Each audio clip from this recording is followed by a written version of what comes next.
I figured out a way how to fix probably the #1 reason why you're not improving your ball striking. And if you're wondering why I'm holding a cardboard box, it's not a cardboard box, it's a training aid, which is going to be the answer to all of your problems. We're going to come to that a little bit later. Great players have great impacts. Just have a look at Rory on the screen here. Setup and impact, very, very different positions. If you can get closer to what Rory does, or any of the golfers that you see on TV for that matter, you'll strike it better. So what are those impact essentials that we can't get away from? Well, if I took a setup with my 7-iron, if I want to be a great ball striker, I have to have, at impact, my weight further forward on my lead side, okay? And when I say weight, the majority of your weight, some 80 to 90% of weight on that lead side, that a non-negotiable, can't get away from that. We also have to have the handle of the golf club forwards of the golf ball.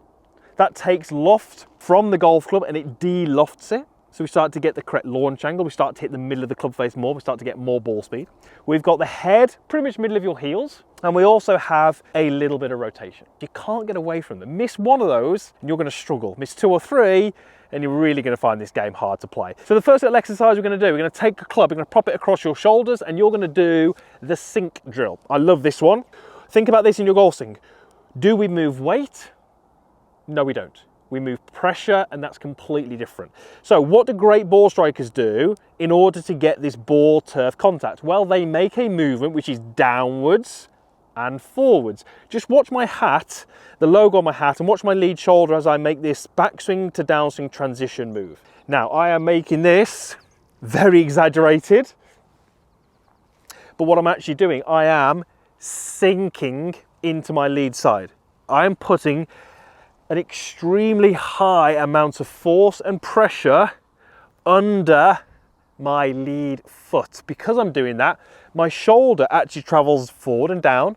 The logo on my hat, forward and down. It's key. Why is it key? Well, because when we take a setup, that golf club rests on the ground. We know what great ball strikers do. They hit the ball, and after they hit the ball, their club goes down and into the ground. So you have to take that circle that you swing the club on, and you have to shift it forwards and you have to shift it down. There's no great player who's making millions of pounds, dollars on the PGA, LPGA tour, who's moving their circle up and back.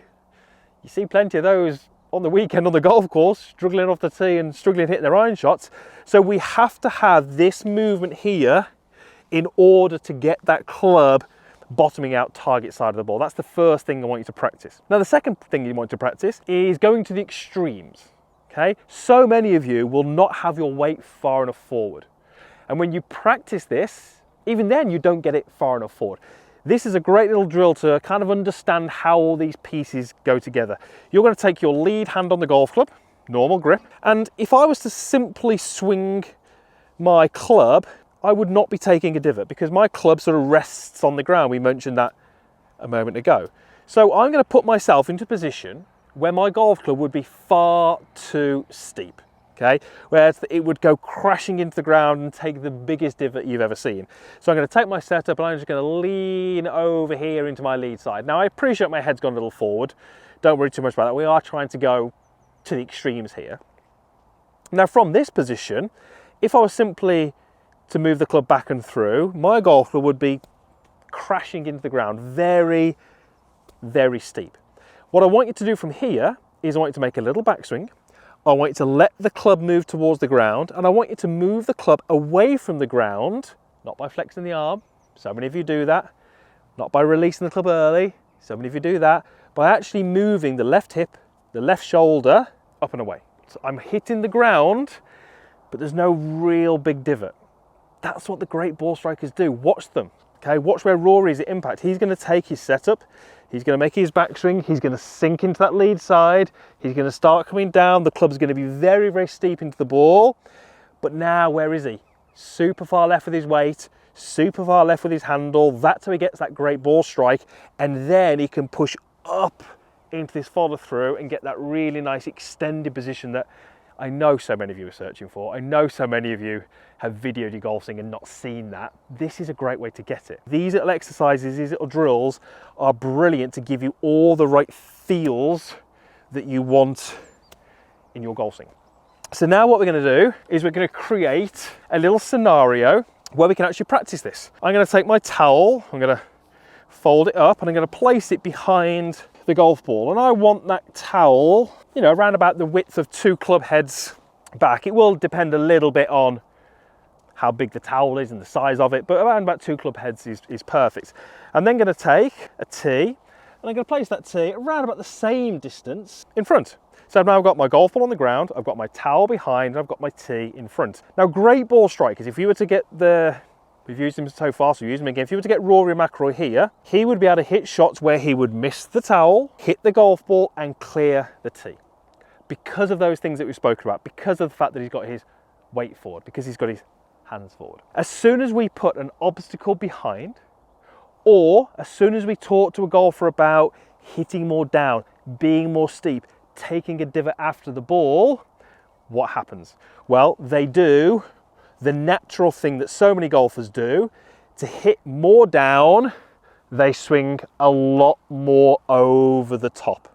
Once I swing over the top, I can absolutely get that club feeling like it's going downwards into the ground. And as you can see there, it is. This is where your magical training aid is going to come in.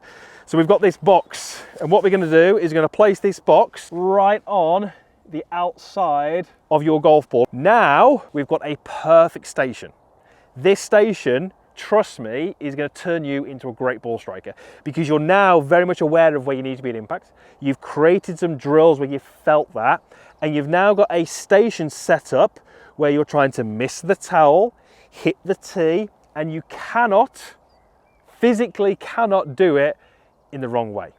This, trust me, could be a game changer for so many of you.